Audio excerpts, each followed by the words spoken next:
नमस्कार, मी मनश्री पाठक. बातमीपत्रातल्या इतर सविस्तर बातम्या बघणारच आहोत. मात्र त्यापूर्वी एक मोठी बातमी समोर येते. मुंबईतल्या सायन कोळीवाडा परिसरात गोळीबार झाल्याची घटना घडली आहे. गोळीबारात एक जण जखमी झाल्याची माहिती आहे. मुंबई पोलिसांसह गुन्हे शाखेकडून या घटनेचा तपास सुरू आहे. सुमारे 5 वाजता, पहाटेच्या 5 वाजता गोळीबार झाल्याची ही घटना घडलेली आहे. तर सायन कोळीवाडा भागातली ही घटना.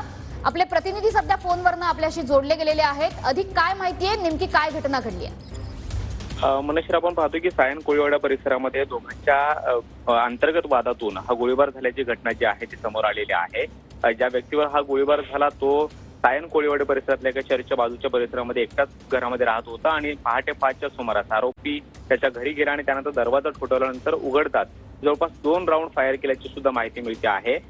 ज्या व्यक्तीवरती गोळीबार झालाय तो अत्यंत गंभीर असा जखमी आहे आणि त्याच्यावरती सायन हॉस्पिटलमध्ये उपचार सुरू असल्याची माहिती मिळते आहे. तर दुसरीकडे अँटोफिल पोलिसांनी या संदर्भात गुन्हा दाखल करून तपासाला सुरुवात केलेली आहे.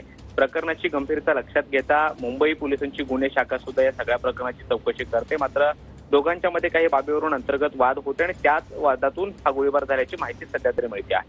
मनश्री. नक्कीच कृष्णा, धन्यवाद या सविस्तर माहितीबद्दल.